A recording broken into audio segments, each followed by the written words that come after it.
go through the mechanism briefly about Q switching, because it is actually quite an important manifestation. It was actually one of the first arrangements of a laser in the early 60s was Q switching. It was invented very early on in laser physics, and it's therefore quite important. But basically what we have here, we have a situation where the pumping from our diode laser stays constant, okay, so we don't change that, it stays CW, for example. And what we do, as I said before, this is our loss, so our gain stays constant, okay, because the gain is essentially proportional to the pumping in a CW system. And what we do is we drop the loss, the resonator losses get dropped down really quickly, okay? And what happens is we find that the light inside the cavity starts to build up very, very, very, very quickly. You can see here, this is a very, very sharp rise in our intensity. But what that's doing is it's taking population from our upper laser level and it's dropping it down to our lower laser level, which means the gain of the system's changing. So therefore, as the intensity inside of our fibre laser starts to pick up, all right, the gain starts to drop, and then at one point it actually goes below the loss, and we know that from basic laser physics, that when the gain is less than the loss, the laser will switch off, and we find that's what happens. We find that at this point here, when the gain drops below the loss, then the intensity inside of our cavity actually starts to drop off, okay? And then we find that the Q-switch pulse is terminated here. Okay, so we find, so this is another way of representing it here. So in this case we have losses, modulating the loss, and then with every drop of modulation of the loss we get a nice Q-switch pulse. Okay. But of course,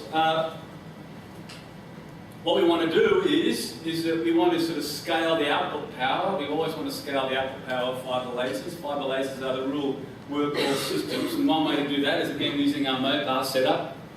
Again, we have, in this example here, we have a Q-switch neodymium laser, I think this laser, but it could be just a Q-switch fibre laser or any other Q-switch laser source, of course. We have an isolator to keep these two things separate from each other. And here we have some ytterbium double clad fibre, okay, which is what we're talking about, our cladding pump, our large cladding fibre. And here we have our fibre coupled high powered diode laser, which pumps our ytterbium at 940 or 980 nanometers or something. And then the output is coupled out through here, so we get our pulses builds up inside of our amplifier and then reflects out, okay? And we find here that we can get energies of, I think the maximum energy from a Q-switch arrangement like this is around about 7.7 millijoules, which is not that big, really. When you think about bulk laser systems, high energy bulk laser systems, the fusion laser experiments are probably producing, I don't know how much, Thomas, how many joules of energy they're producing? I think about 600 kilojoules. Yeah, 600,000 joules. The average power is very low. Yeah.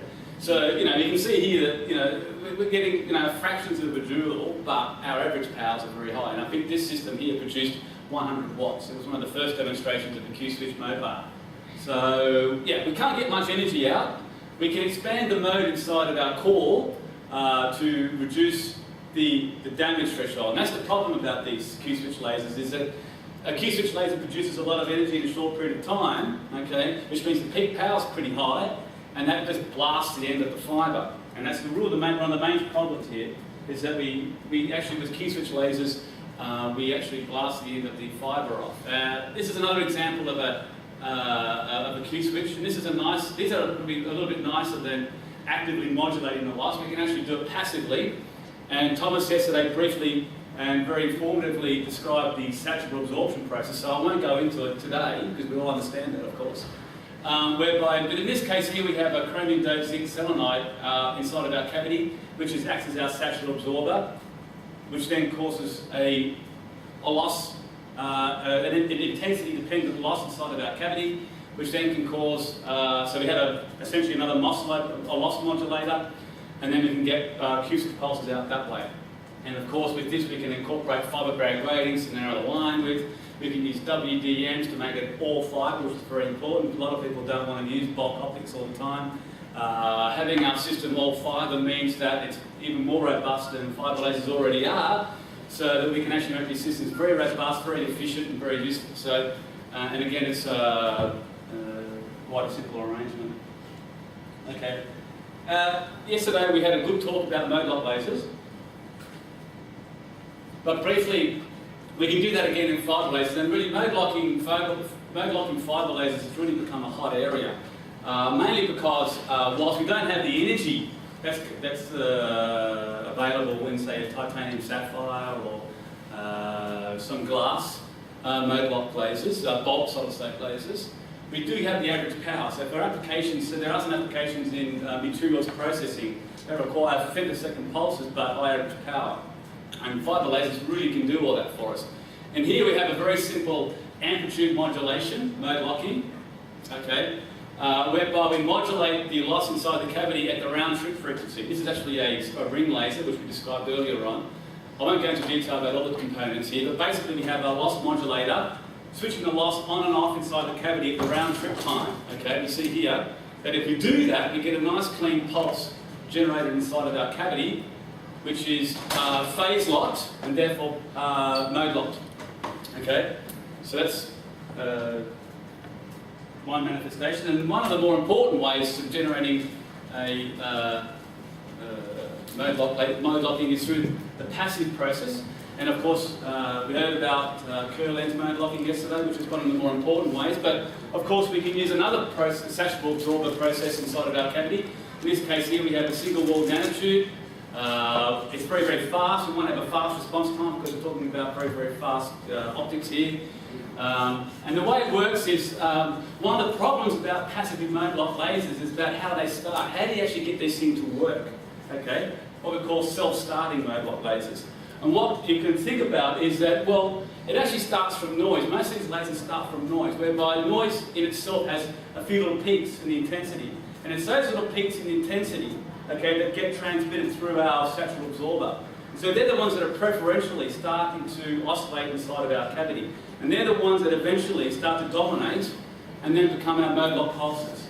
So generally, with passive mode lock laser systems, it starts from noise. There are other ways, of Coherence mode locking, which we can tap the aperture and stuff like this to actually get them to work. But anyways, with these ones we generally get faster pulses than amplitude mode locking, amplitude modulation mode locking.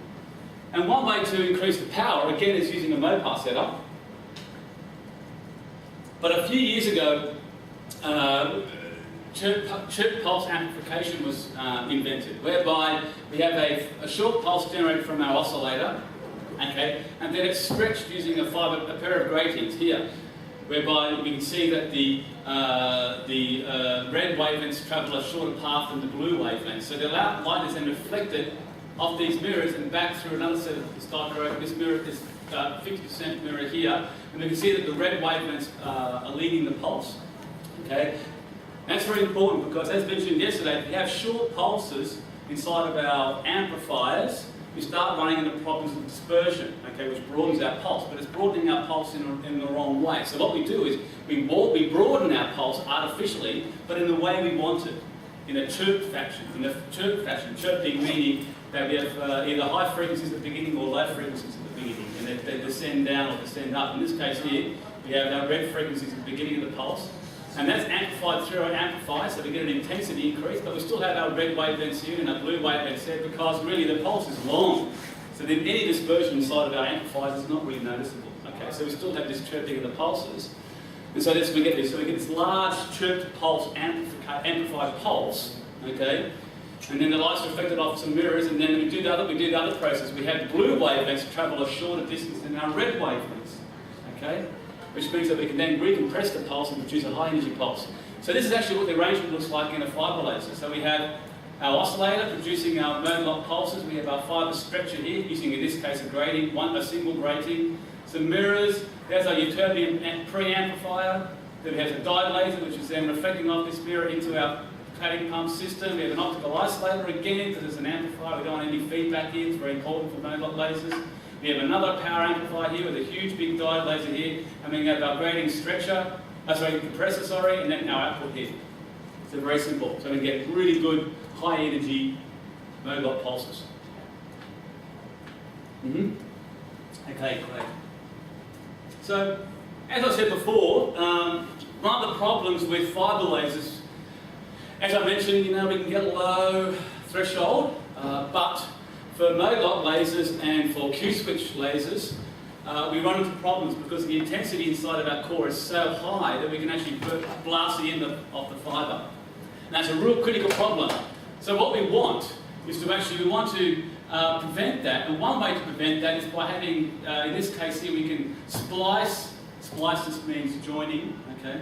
We can splice onto the fibre just what we call a coreless end cap, an end cap whereby there is no core inside of our fibre. Basically, this is a bit of cylindrical glass, maybe 100 micron diameter, 300 microns, 400 micron diameter, which is just basically fused to this glass, into the fibre.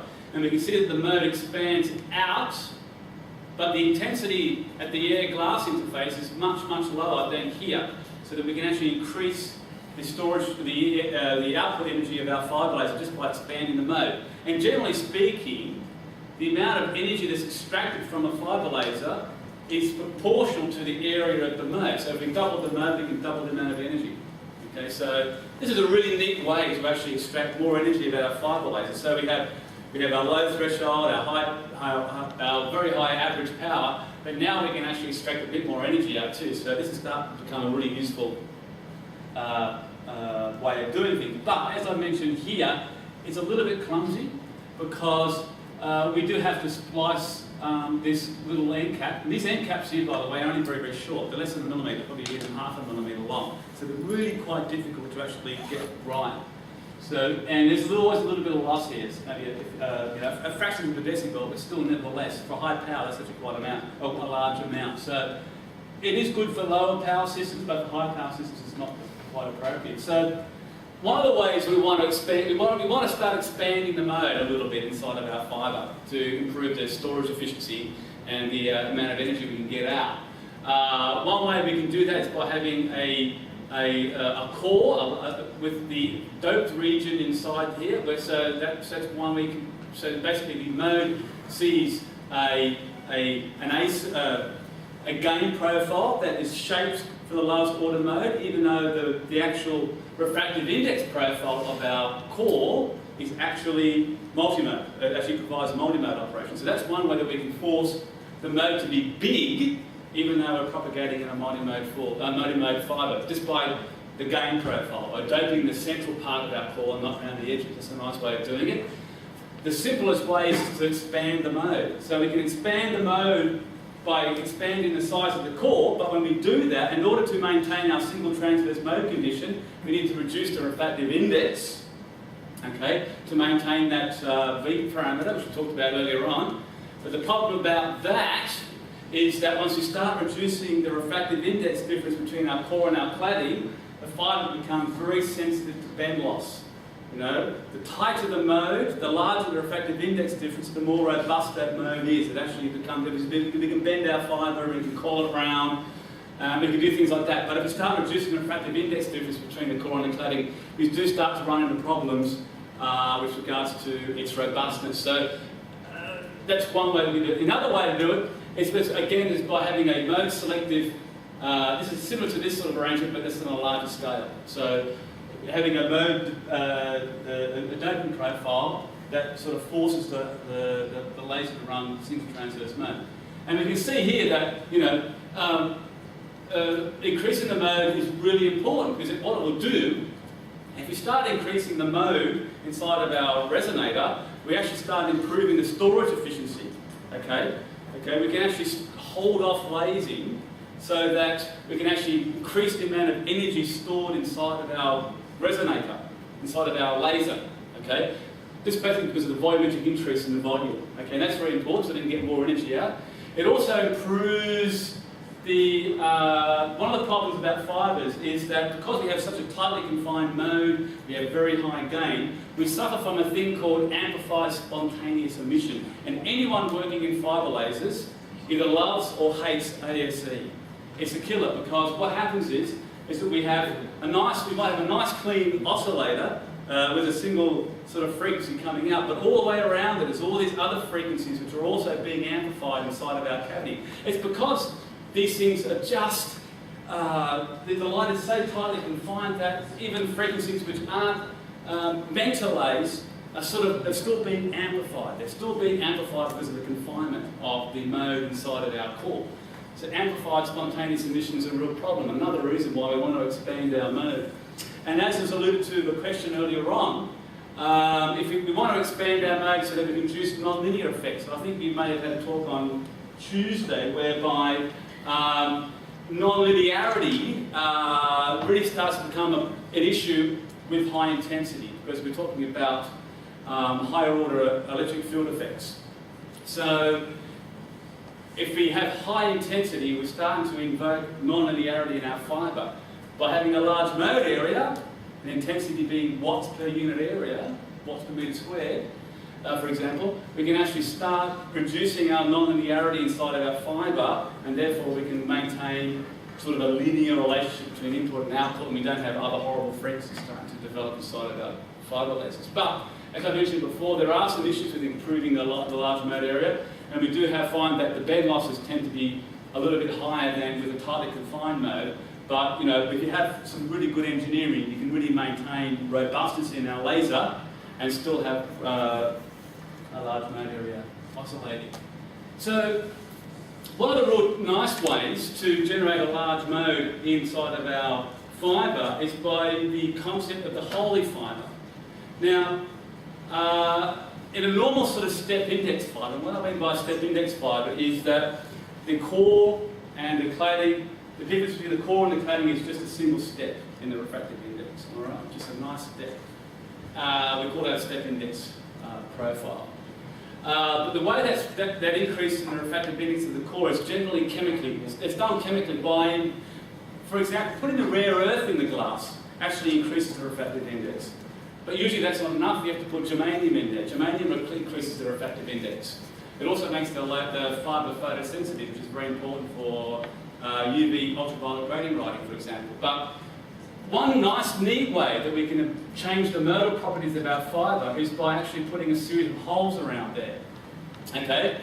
And the guidance of our mode, which actually is not strictly a mode in the pure Maxwellian sense, is actually what we call a leaky mode, but it is still guided, and it's guided with a low loss. We can arrange some holes inside of our fibre so that we can change the size of the mode according to the placement of these air holes. Okay, and you remember, if there's no air holes, it's just glass. The mode goes off to infinity. It's not guided. And if there's only air holes, and if there's purely air around here, they'll be tightly guided. So they're the two extremes. Okay, all right. So you can imagine that if we place these holes in a special way, we can change the size of our mode, okay, to whatever way we want. All right, so in between the two extremes of totally unguided to totally guided. All right, and this is done by basically by we can change the mode profile just by the distance between these holes, of course. As we separate the holes further and further apart, the mode becomes further and spread out because there's more glass. It's just basically not becoming, it's becoming less guided. Okay, or we can put the holes together, of course. Or we can change the diameter of the hole. Okay, so as the holes get smaller and smaller, okay, we find there's more and more glass, which means the mode spreads out more and more. Okay, remember this is all the same glass here. There's no change in the chemical profile. This is all just silica glass. So we're just changing the modal properties of our fibre just by the size and the separation of our holes. And it's a really neat way to enable us to get modal properties exactly what we want. Okay, and the way we do that, we used to do this here in Sydney for many years. What we did was remember that a fibre is made by getting a preform and drawing it into fibre. So starting with, say, a 2 centimetre preform and then drawing that down into a 100 micron fibre. But you can actually get the preform and drill holes in it. That's one way of doing it. A bit rough because drilling is not very precise. It can introduce scattering inside of our holes, which is a really big issue. Or we can get capillaries. Okay, capillaries are just basically long tubes of glass, and we can stack them. All right, and sometimes, in order to produce the guiding region, which is actually essentially a defect inside this, what we call it, in this matrix of holes, we can just put a solid rod there. So we have all these little holes. We can have these capillaries and the solid rod, capillary, and we do this special fabrication process. We can get that down into a nice solid preform and then draw it into fibre. So this has really been a landmark way of, and there's been some really good, there's been a real, this was first demonstrated in the mid-90s, and I think it was revolutionary with regards to optical fibres. And so now with some of the, there's been some demonstrations of fibre lasers used to incorporate this technology. And here's some examples of it. Here we have one of the early examples of the large mode area. We have a series of holes around here, what we call a 2-ring system. And here's the mode here, nice and simple mode. We can see that the mode is not circular, but still it's reasonably guided. And here we have another example of holes around here. The mode will then propagate in this region here where there's no holes. And around that we have a series of other holes, okay, where the light, what these other holes do is effectively can confine the pump light. Remember, our pump light is focused into this region, okay, and it's guided by that region. And our mode here, our laser mode, is guided by these sets of holes, okay. So you've got holes for two properties of the fibre there, okay. But the problem about this is, whilst it's great to say that we can, put these holes in our glass and we can get all these different properties. The problem is that we start putting dopants in our core, into our glass, we're starting to raise the index. So we're going from a situation where the guiding is all established by the placement and the size of our holes to back to the normal step index issue. So we're starting to remove the flexibility associated with wholly fibre. We can do, but one way of getting around that is by having these little stacks of tiny little dope rods, which are so small that the wavelengths of light can't see them. So the effective index, what we call the effective index of that region, is the same as silica. That's one way of doing it. Or we can put in index reducing agents in our doped region by, for example, fluorine. We know that fluorine glass will reduce the refractive index, so we can have our rare earth dopant in there plus some fluorine to make the effective index of that glass the same as silica, which enables us then to use our holes to modify the shape and size and so forth of the mode. Right, so one of the areas that I've really been sort of very interested in over the years is high power CW fibre lasers. Now we've alluded to this a couple of times already in this talk, so there's probably not much detail here that you probably don't already know, but nevertheless I'll go through it. Basically, the double clad arrangement is useful because what we can do is we can have the core of our fibre, as I mentioned before, is doped with our rare earth, okay, which absorbs the pump light and produces a spontaneous emission, which then creates stimulated emission, which then creates our laser. But we hear here about dyed laser. The dyed laser comes out and is then incident on this huge big cladding, okay, and the light from that dyed laser bounces around that cladding and eventually becomes absorbed in the core to enable the fibre laser to absorb the light and then become a laser. So it's very simple. We just have the bouncing of the light inside of our cladding. And the cladding is surrounded by this air, these holes, these air holes, like for the air cladding arrangement, or it can be surrounded by a low index polymer. Okay, a low index polymer, what we call these special fluoropolymers, okay, which can create a refractive index between the cladding and the polymer, which is sufficient enough to produce a high enough refractive index difference to create a numerical aperture that will allow this highly diverging light from our dyed lasers to be effectively coupled inside here. Okay, and we can get 90+% efficiencies between our dyed laser and light coupled into our fibre. All right. It's in a very effective way of actually transferring light from a low beam quality source like a dyed laser to a high beam quality source laser. And in fact, these double clad arrangements have been called mode converters, in fact, because we're converting from a series of high order modes here from a dyed laser to a lower order mode.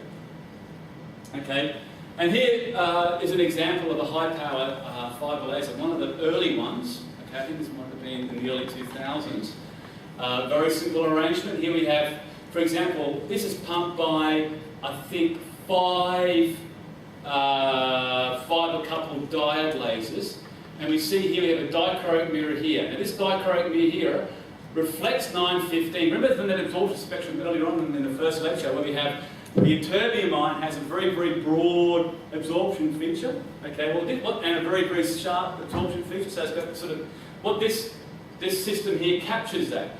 Here we have two diode lasers here running at two different wavelengths, which are coupled using a single dichroic mirror. And there's another diode laser here which actually pumps the peak of that absorption curve, and that's coupled in using another dichroic mirror. So the use of two dichroic mirrors allows three wavelengths, separate wavelengths, to be coupled into our fibre. And again, it's a real testament to the use of glass as our lasent material, because glass has these very broad absorption features. That means that we can pump with a large number of wavelengths. And here we can see with this experiment, we're pumping with three different wavelengths. And this end of the fibre is pumped with two. I guess it's basically including pump with three, of course, but it is pump with three, there it is there. Pump with three. So six diode laser systems here, pump with three different wavelengths. And this experiment produced 800, 900, 800 or so watts for about 1200 watts of pump power. Very effectively. And there's the output spectrum here. A little bit noisy because with this experiment here, the output was actually coming out of both ends of the fibre, I think, because we have a detector here and a detector there, and there's no mirrors here that reflect all the light from our laser into one direction. So light from our fibre laser was measured at both ends. But that was one of the first experiments and really did show that kilowatt class fibre lasers is a real possibility using very, very standard off-the-shelf fibre coupled diode laser systems.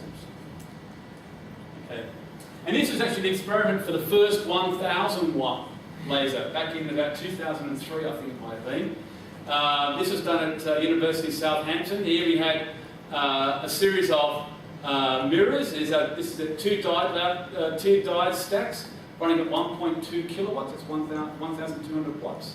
So it's roughly a total power of about, that one's probably a little bit less, it's only 0.6 kilowatts, but a total of about 1.8 kilowatts of pump power. And they produced about 1.36 kilowatts at a wavelength of 1,090 nanometers. So a very simple arrangement. And here you can see that the cavity was extended. We're having a mirror here, a lens here, which not only focuses the pump light, but it actually collimates the laser light.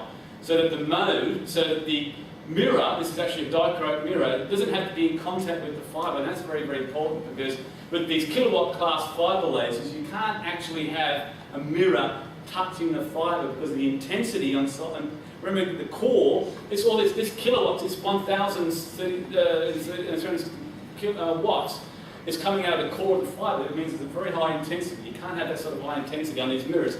So the motors, the light from inside the core is expanded using this lens, then reflected off these two mirrors back into the cavity again, and the output is then generated here at 1.1 microns. So, and that had a very high efficiency of 83%. Okay, so that means only 17% of the light that's absorbed inside the fibre is converted to heat,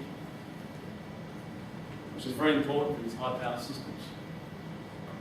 And then, not long after that, a company called IBG Photonics, which is now probably the biggest company in the world making lasers, I think now. What they did was a similar sort of setup, but they used Amplifier. So here's the oscillator. We have some gratings here that reflect the light. I think you all know about gratings. So I won't explain how gratings work. And here we have four sets of, more than four, but we have a set of diode lasers here, which are coupled using a pump coupler into our ytterbium doped fibre. I think there's 36 diodes running at 20 watts each in total. That produce 490 watts at 1,009 nanometers. And that light is then coupled into another amplifier to produce 1,040. And then that light was then producing 1.96 kilowatts. And the total pump power was about 2.88 kilowatts. So now the language of fibre lasers is not watts, it's kilowatts. You find that if you go in the literature now for high power fibre lasers, high power, 20 years ago was a few watts. High power now means kilowatts. You find that people are drawing their graphs as kilowatts of output power versus kilowatts of pump power. So we've moved into a new regime now in lasers. This is quite common now. lots of groups in the world producing kilowatt class lasers, and you know, it really has transformed the field. And remember, that's coming out of a 14 micron mode field diameter. It's tiny, really tiny. They were producing 2,000 watts out of a 14 micron mode field. Incredible. And this is what they look like. So you can go and buy one of these if you like. This is a kilowatt class Euterbium fibre laser, and this one here is a 10,000 watt, 10 kilowatt class fibre laser. Just in a box. Yeah, you can go and buy one of these. They're about the same size as a person. Yeah, and they're available. I mean, these things now are so well developed that they're robust, they have a very long lifetime, and to get them to industrial class, the reliability is very, very important. So fibre lasers have really proven themselves to be really high power, really efficient, and very, very reliable. Okay, but so I want to sort of quickly go through some of the ways that we can get our dyed laser light into our fibre. And one of the early ways is basically this is our double clad fibre, okay, this is our core, this is our cladding, so we can call that a 300 micron cladding. You can see that these have been pulled, this one's been pulled off a patent. And this is our light from our dyed laser. It's coupled into the cladding just by gluing it effectively onto the cladding itself. This is a low index polymer around there which maintains the numerical aperture of our pump fibre and our main double clad fibre. So what we're trying to do here is we're trying to remember that if we pump the end of a fibre, we're sort of limited. We can't really get much more. We're trying to get, there's only so much you can squeeze into a 300 micron spot. So fibres lend themselves to being able to be pumped along the length. So when that light from that initial the dyed laser is absorbed, we bring in another one, and we can bring in another one, we can bring in another one. And that's what these arrangements here are sort of demonstrating, how we can do that. We can do that by this, or we can actually put a little prism in here. This is one of the early ones. You know, we can actually, the light is just basically refracted off here through the prism and then refracted out, and it bounces into our cladding. But it's not really that robust. Another way, a very early way of doing it is actually putting a little V-groove in our cladding. So the light from our dyed laser is focused onto that surface there and reflected back into our cladding. Now getting the light into the side of the fibre is very important because that allows us to actually get these ring oscillators to work and to scale the power of a ring oscillator. Remember, we can't break the cavity by pumping the end of it. Okay? We have to get the light in from the side, either using couplers or using these techniques. But of course, these aren't quite as efficient as hand pumping because there is a little bit of loss associated with them. This is a commercial way of doing it. This is what we call a combiner. So what we have here, we have our double clad fibre here in red, and we have, in this case here, we have our 6-to-1 combiner comprising of 6 fibre coupled diode lasers. All right, and then basically what they do is in this area around here, those fibres are fused together, actually slightly melted together to form a single unit. Okay, this is our unit here. This is our combiner here. So the light from our dyed lasers is eventually coupled into and it's tapered down, so the light is then eventually captured by the double clad fibre, which is in here, which always runs unimpeded along the length of our resonator. But these, you can go and buy these now. These are in the shops. You can go and buy. I don't know how much they cost, but you can go and buy a pump, 6-to-1 combiner, and you make your own high power kilowatt class fibre laser.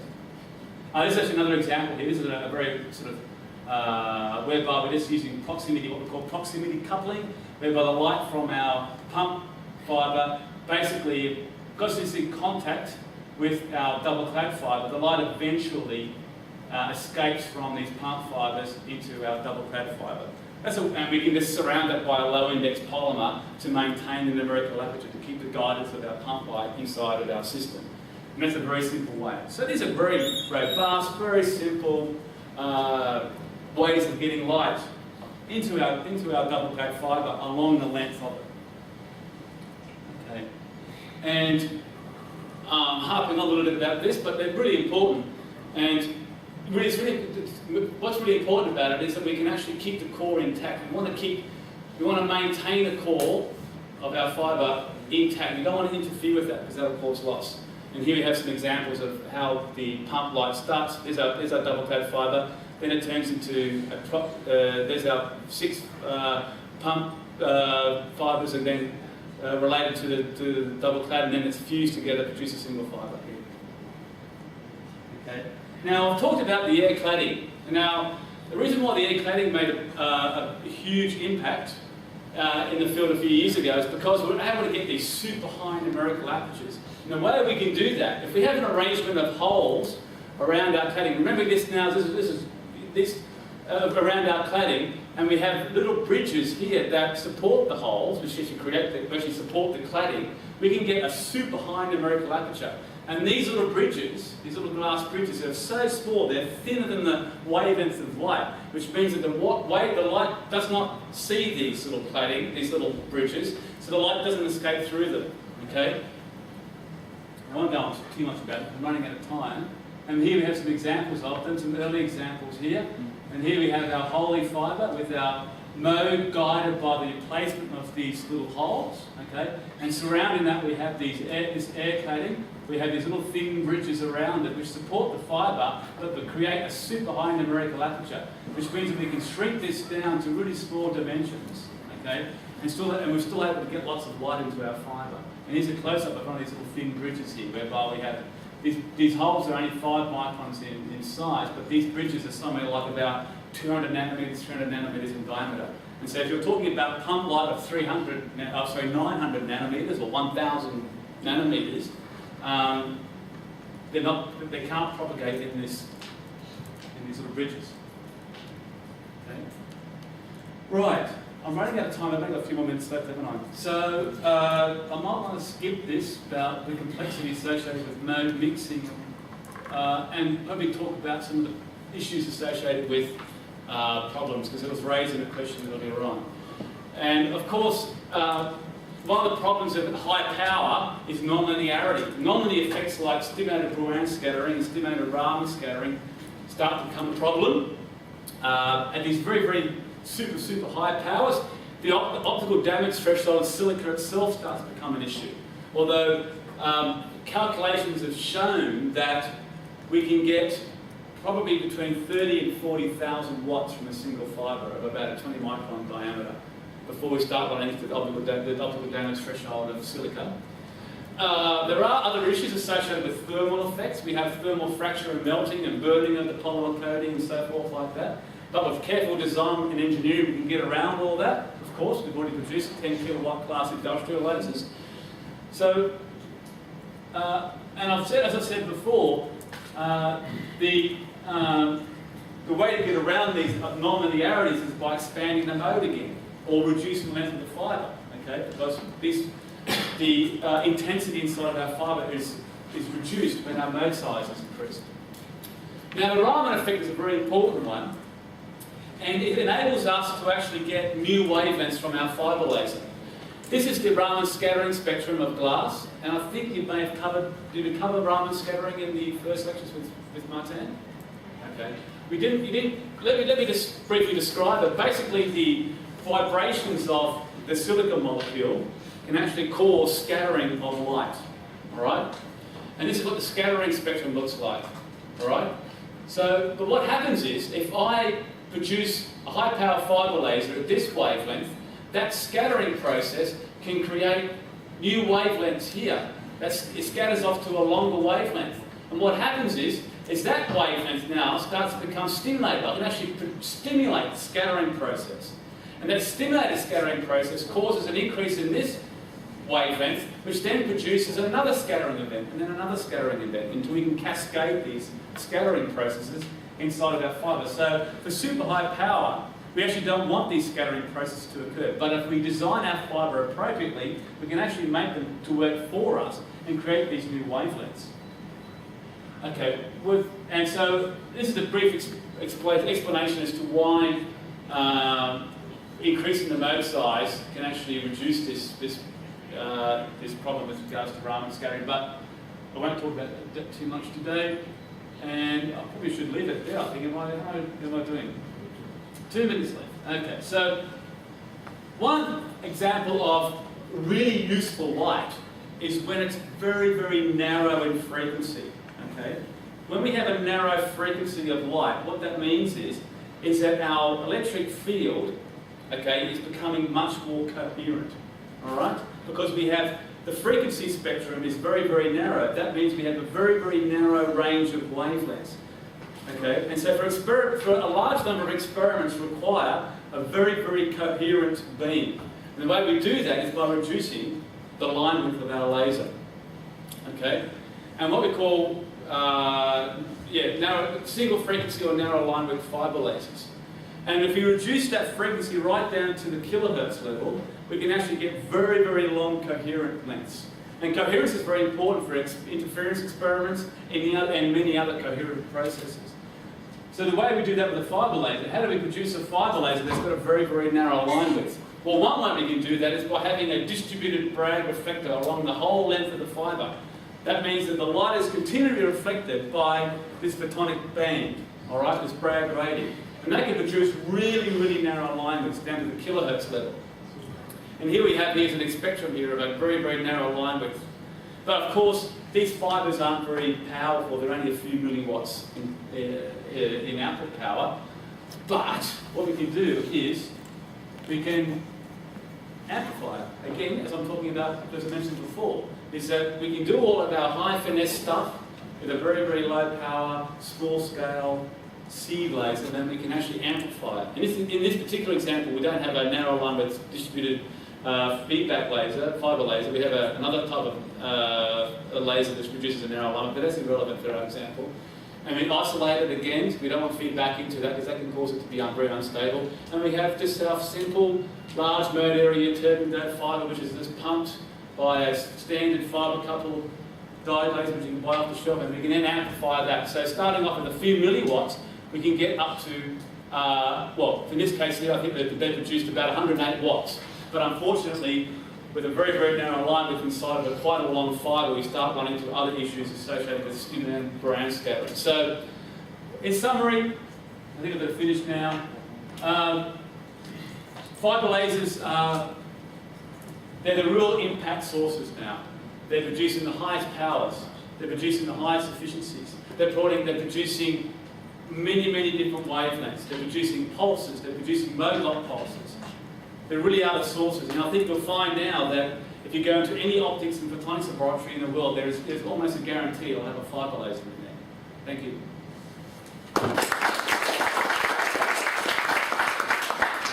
Yeah, we've got time for some questions.